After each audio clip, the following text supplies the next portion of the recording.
Un général ennemi d'Israël porte une maladie incurable. Sa peau se décompose lentement, le condamnant à une mort certaine. Mais une petite esclave va changer son destin pour l'éternité. Nous sommes en 2 Rois chapitre 5, et l'histoire de Naaman le lépreux révèle comment Dieu brise nos orgueils pour nous bénir au-delà de nos frontières. Naaman était chef de l'armée du roi de Syrie. L'Écriture dit qu'il était un homme considérable devant son maître et qu'il avait de la faveur, car c'était par lui que l'Éternel avait donné la délivrance aux Syriens. Ironiquement, Dieu utilisait cet ennemi d'Israël pour accomplir ses plans. Mais Naaman était lépreux. Toute sa gloire militaire ne pouvait rien contre cette maladie qui le rongeait. Dans sa maison se trouvait une petite fille israélite, prise captive lors d'une incursion en Israël.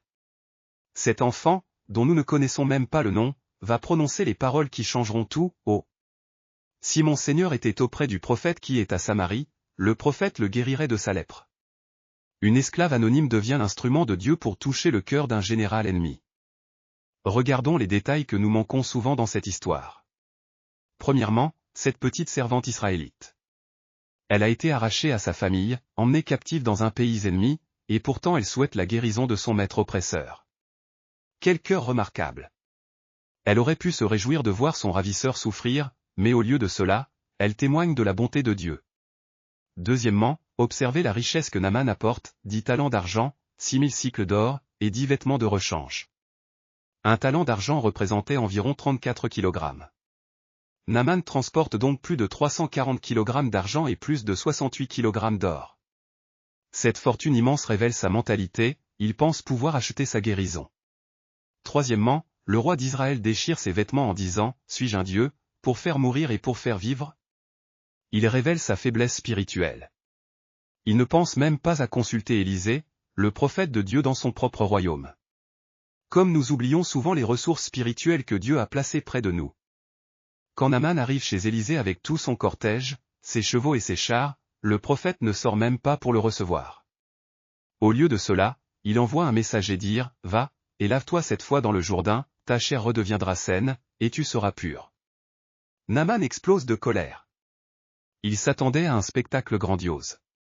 Il pensait qu'Élisée sortirait, invoquerait le nom de l'Éternel son Dieu, promènerait sa main sur la place, et guérirait la lèpre. Au lieu de cela, on lui dit simplement d'aller se baigner dans le Jourdain. Son orgueil est blessé, l'Abana et le Parpar, fleuve de Damas, ne valent-ils pas mieux que toutes les eaux d'Israël? Il a raison géographiquement, ces rivières de Damas étaient plus claires et plus belles que le boueux Jourdain. Mais Dieu ne choisit pas selon nos critères humains. Le Jourdain était le fleuve de la promesse, le fleuve que Josué avait traversé pour entrer en terre promise, le fleuve où Jean-Baptiste baptiserait plus tard. Dieu teste l'orgueil de Naaman. Acceptera-t-il l'humiliation d'obéir à un ordre simple donné par un prophète qui ne l'a même pas reçu en personne? Cette histoire révèle des transformations théologiques profondes. D'abord, le passage de l'orgueil à l'humilité. Naaman doit abandonner ses attentes grandioses et accepter la simplicité de Dieu. Ses serviteurs lui disent avec sagesse, « Mon père, si le prophète t'eût demandé quelque chose de difficile, ne l'aurais-tu pas fait? Combien plus dois-tu faire ce qu'il t'a dit, lave-toi, et tu seras pur. » Quelle leçon! Nous sommes souvent prêts à faire de grandes choses pour Dieu, mais nous résistons aux petites obéissances qu'il demande. Ensuite, le passage de la richesse à l'obéissance. Toute la fortune de Naaman ne peut acheter sa guérison. Dieu ne se vend pas. Sa grâce est gratuite mais elle exige l'obéissance.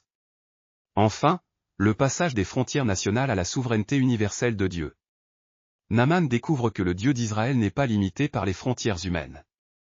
Il guérit même ses ennemis quand ils viennent avec foi.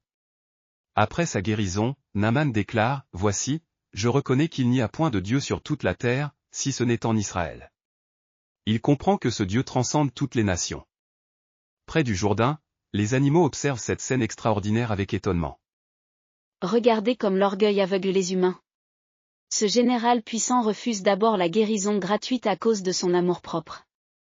Moi qui porte des fardeaux chaque jour sans me plaindre, je ne comprends pas pourquoi il trouve si difficile d'obéir à un ordre simple. J'ai porté ce général dans tant de batailles victorieuses, mais sa plus grande victoire sera contre son propre orgueil. Cette petite servante israélite, elle qui aurait pu haïr son ravisseur, elle devient l'instrument de sa bénédiction. Quel cœur pur! Les humains sont si compliqués. Dieu leur donne la bénédiction, mais ils veulent d'abord qu'elle corresponde à leurs attentes. Maintenant regardez.